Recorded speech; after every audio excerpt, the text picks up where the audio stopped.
Bismillahirrahmanirrahim. Assalamu alaikum dear students.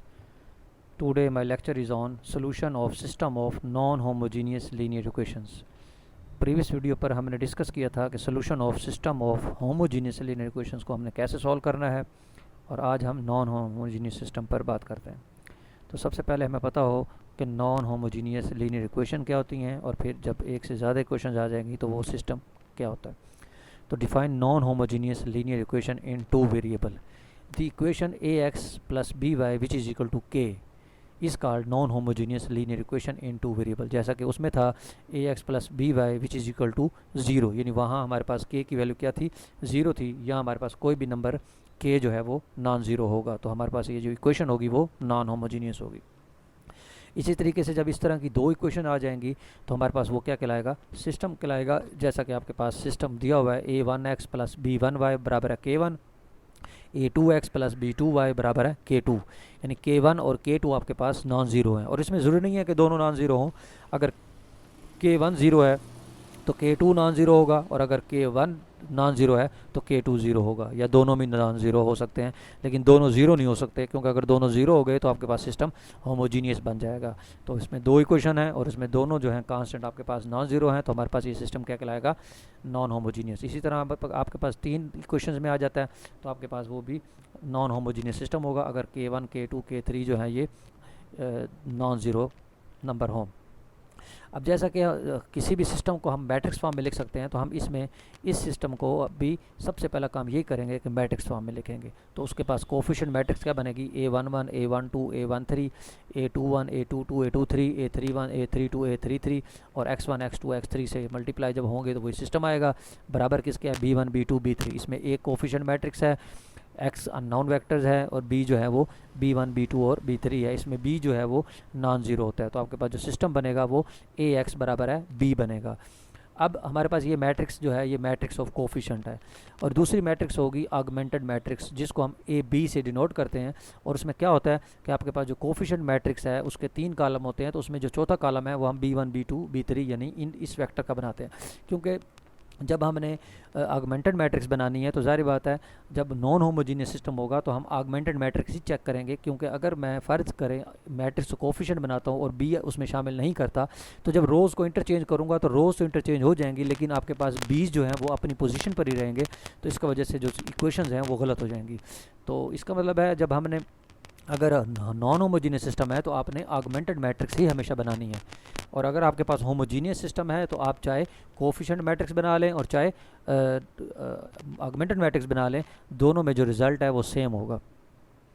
तो वो कह रहे हैं when this system of linear equation जो है इज़ कंसिस्टेंट, तो system of non homogeneous linear equation is consistent if its solution one और मोर एग्जिस्ट, यानी उसका ट्रिवियल सोल्यूशन, यानी उसका ट्रिवियल सोल्यूशन एग्जिस्ट करे, चाहे नॉन ट्रिवियल सोल्यूशन एग्जिस्ट करे, या उसका यूनिक सोल्यूशन एग्जिस्ट करे, वो सिस्टम कंसिस्टेंट ही होगा।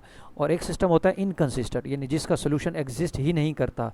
अ system of non homogeneous linear equation is inconsistent if its solution does not exist. अब how can we solve the system of non homogeneous linear equation, तो इसके हमारे पास दो तीन मेथड हैं। पहला मेथड हमारे पास है मैट्रिक्स मेथड, दूसरा मेथड हमारे पास है रैंक मेथड, यानी हम इसको रैंक की मदद से, यानी दूसरे लफ्ज़ों में हम इसको ऑपरेशन मेथड से चेक करेंगे, और तीसरा मेथड अब आपके पास है क्रैमर रूल।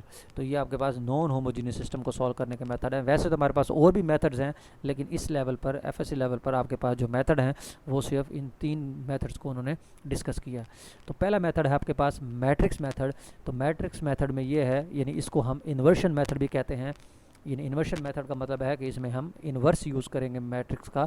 तो in this system A X is equal to B, इसमें वो कहते हैं कि ए का डिटर्मिनेंट जो है वो नॉन ज़ीरो होना ज़रूरी है, यानी ए नॉन सिंगुलर हो, तो देन सिस्टम जो है वो कंसिस्टेंट होगा, और having the unique solution X is equal to A inverse B.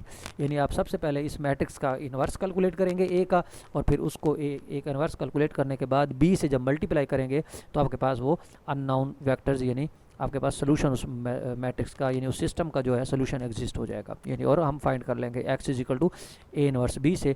तो इसको हम कहते हैं इन्वर्शन मेथड या मैट्रिक्स मेथड।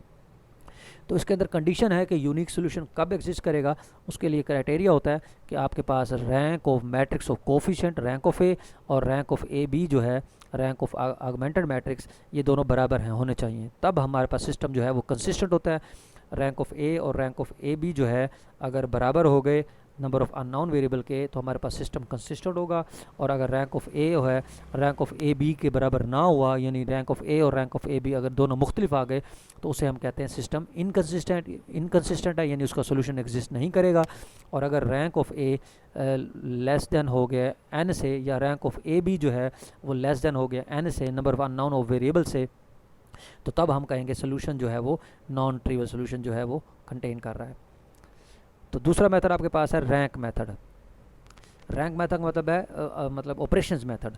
तो पहला स्टेप आपने सबसे ये करना है कि आपने उस मैट्रिक्स को, जो भी सिस्टम आपको दिया हुआ है, आप उसको ऑगमेंटेड मैट्रिक्स फॉर्म में लिखें।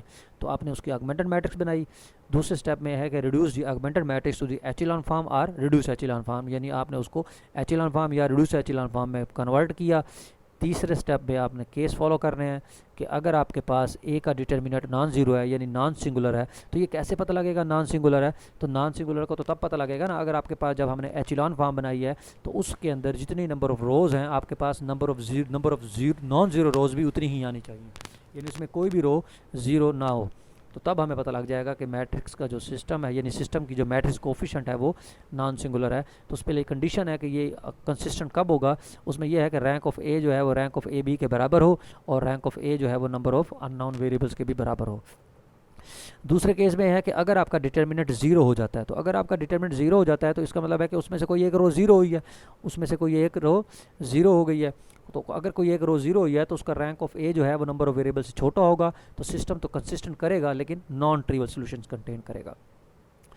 और तीसरा केस आपके पास है कि अगर हमारे पास डिटर्मिनेंट ज़ीरो हो जाता है तो दैन सिस्टम इनकंसिस्टेंट होगा, और इनकंसिस्टेंट में रैंक ऑफ ए जो है वो रैंक ऑफ ए बी के बराबर नहीं होगा। ठीक हो गया, ये ऑपरेशंस मेथड आपने डिस्कस करने हैं इस तरीके से। और पहला मेथड इन्वर्शन मेथड, और तीसरा रूल क्रैमर रूल। तो क्रैमर रूल को हम ज़ाहिर बात है डिफाइन करेंगे नेक्स्ट, जब क्रैमर रूल करेंगे तो उसमें क्योंकि ये आपने मैट्रिक में भी पढ़ा हुआ है कि क्रैमर रूल किस तरीके से हम अप्लाई करते हैं सिस्टम के ऊपर, तो वो इन्वर्शन मेथड ही होता है, इन्वर्शन मेथड से ही हम क्रैमर रूल बनाते हैं। तो नेक्स्ट वीडियो में इंशाल्लाह मैं क्रैमर रूल समझाऊंगा कि कैसे आपने अप्लाई करना। Thank you very much.